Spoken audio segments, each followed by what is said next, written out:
You know the feeling, that invisible pressure behind your ribs when someone's disappointment tightens like a noose. That guilt that isn't yours, but sticks to you like a spell. The way a conversation leaves you doubting your own memory, your own worth. You weren't attacked, not physically, but something was taken from you, and you felt it. This is not just miscommunication. This is psychic warfare, waged in the language of fear, obligation, and guilt. Your nervous system treats this like a predator in the dark. The amygdala flares, cortisol surges, and the body braces. To the brain, manipulation feels no different than a physical threat, which is why it sticks like a curse. In a world of fragmented attention and frayed identities, psychic self-defense is no longer optional. It's survival. We live in a culture where emotional manipulation is normalized, weaponized, and sometimes celebrated. Where love becomes leverage. Where silence becomes punishment. Where no becomes the trigger for retaliation. But if you can name the spell, you can break it. This video is your guide. What if manipulation isn't just a behavior, but a ritual? Each tactic, the silent treatment, the veiled threat, the guilt-soaked plea, is part of a patterned performance. A psychic drama where your attention, your empathy, your very sense of self becomes the offering on the altar. This is not a metaphor. Psychologically, what we call emotional blackmail follows a formula, a demand, a threat, and the invocation of fear, obligation, or guilt. Fear says, "If you don't do this, I'll leave." Obligation says, "After everything I've done for you." Guilt says, "You're the selfish one." These are not communication tools. They are symbolic weapons. In older grimoires, this would be called a parasite spirit, a thought form that feeds only when you feed it. Every time you obey against your will, the spirit fattens. Every time you refuse, it withers. And once embedded, these tactics don't just alter your choices, they rewire your identity. Over time, the voice of the manipulator becomes internal. You become your own enforcer. Neuroscientists call this emotional tagging. A memory fused with fear or shame gets replayed automatically, like a haunting. The occultists would say you've let a foreign spirit take residence. Either way, until you name it, it rules you. Every yes you don't mean, every silence you keep just to avoid the storm, every time you feel responsible for someone else's emotion. That is ritualized self-erasure. And if you were raised in a home like this, then it started early. You weren't taught boundaries. You were taught appeasement. You were programmed to fragment yourself in order to survive. To reclaim your psychic territory, you need new rituals. Not just to resist, but to rebuild. You thought this was just emotional manipulation. But in reality, you've been under siege. Machiavelli didn't write for victims. He wrote for rulers, for those who had a kingdom to protect. Even if that kingdom was just made of thought, memory, and identity. His lesson was simple. To resist is not weakness, It's strategy. To preserve your power, you must first know how to defend it. He wasn't interested in morality. He was interested in survival. And if you've been manipulated, if someone has used guilt, fear, or obligation to control you, it's simple. You need tactics. Because psychic defense isn't just healing wounds. It's fortifying the walls of your inner city. Listen closely. Machiavelli said, "It is better to be feared than loved, if you cannot be both." Not because fear is noble, but because love, in the wrong hands, becomes a weapon. If your kindness becomes a leash, if your empathy is used to bend your will, then fear isn't what you need to project. What you need is clarity. Unshakable, cold as stone, sharp as law. Boundaries are sovereign lines. Every magician knows no ritual begins until the circle is drawn. Step outside the circle and the spirits invade. Step inside and you command. Your boundaries are that circle. Cross them and you invite possession.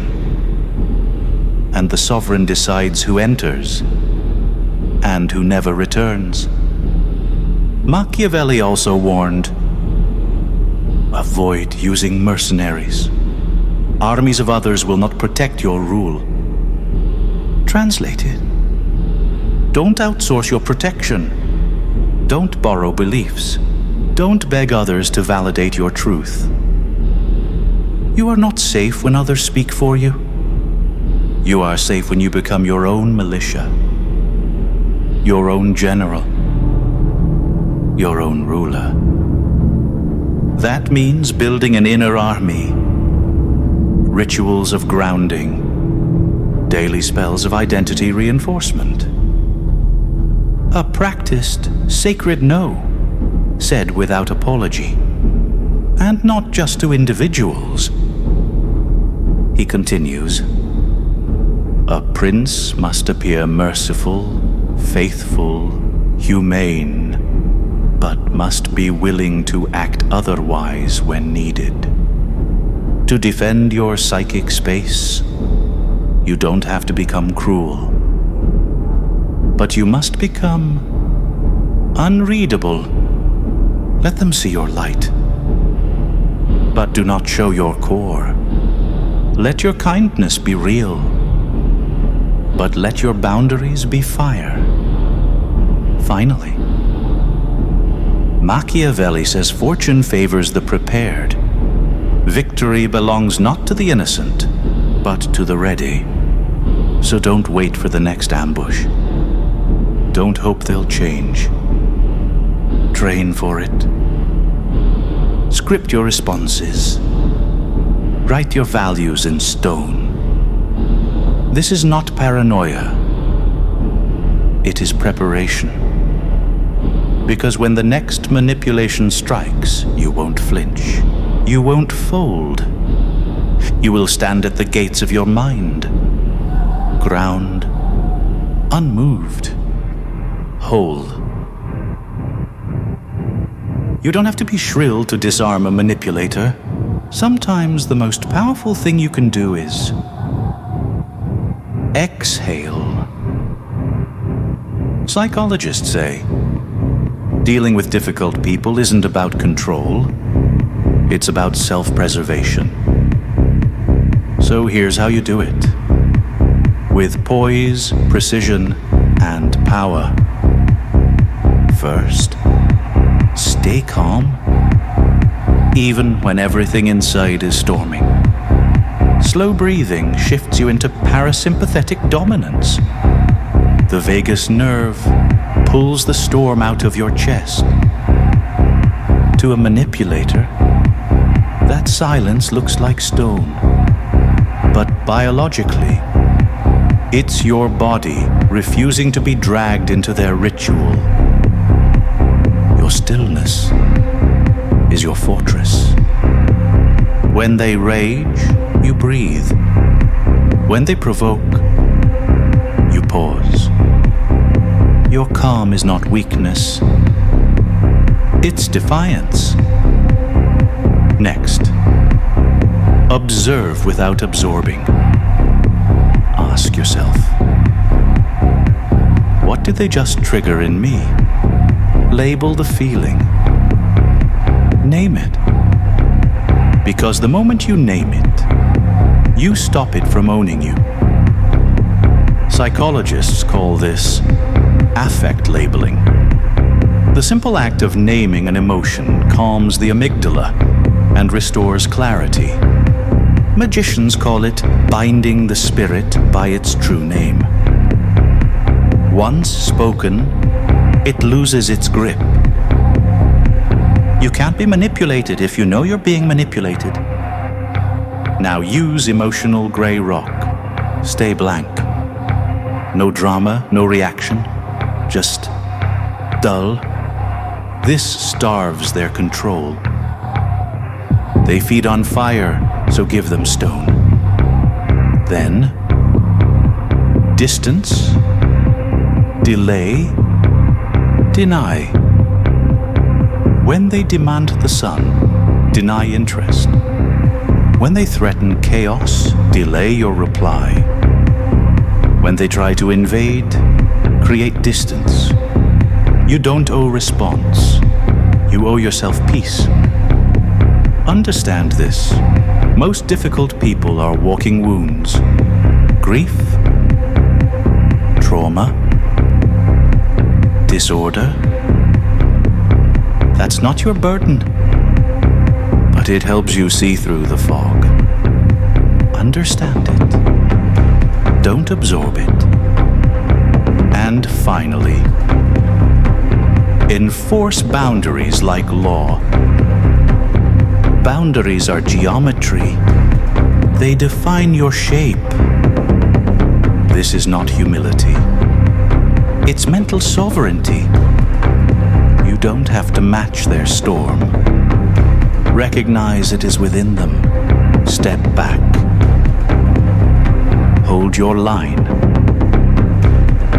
Because in the kingdom of your mind, chaos only wins if you answer the door. Here's what they never teach you. No is a complete sentence. A protection spell. Let's begin rebuilding your psychic shield. The first weapon of psychic defense is language. Call it what it is.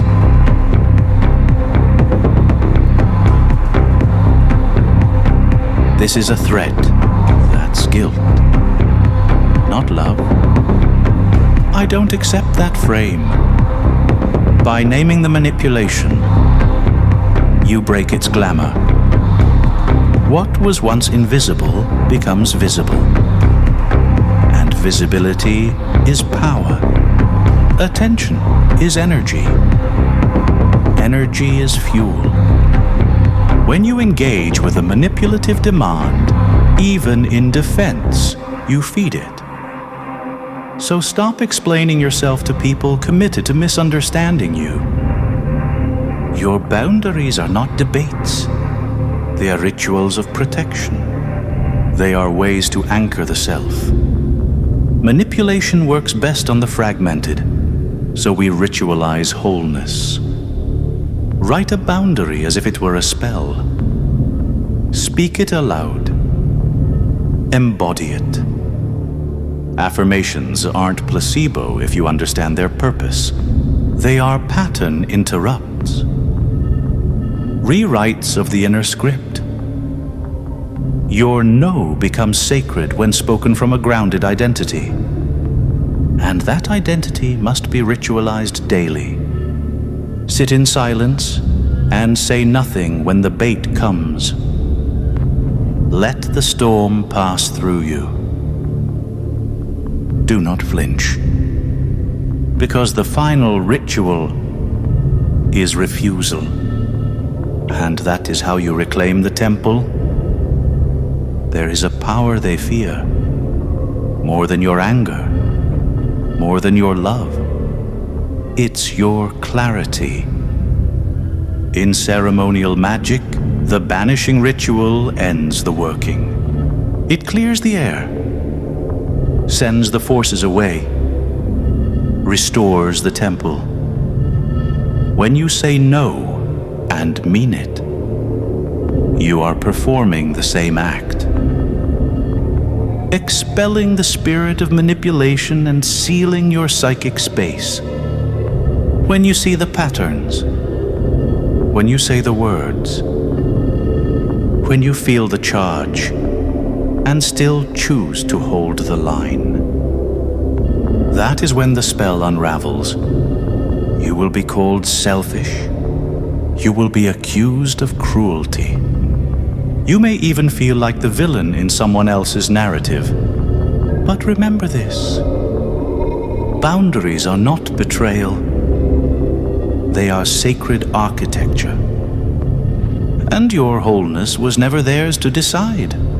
You don't need to scream. You don't need to convince. You need only to speak the truth and stand in it. That is the final act of psychic self-defense. It is not loud. It is not easy. But it is holy. Because clarity itself is a ritual. Each breath, each boundary, each refusal, a neurochemical spell reinforcing who you are. This is sovereignty. If this video helped fortify your inner shield, mark the circle below. Write the spell that kept you silent. Then name what breaks it. Until next time.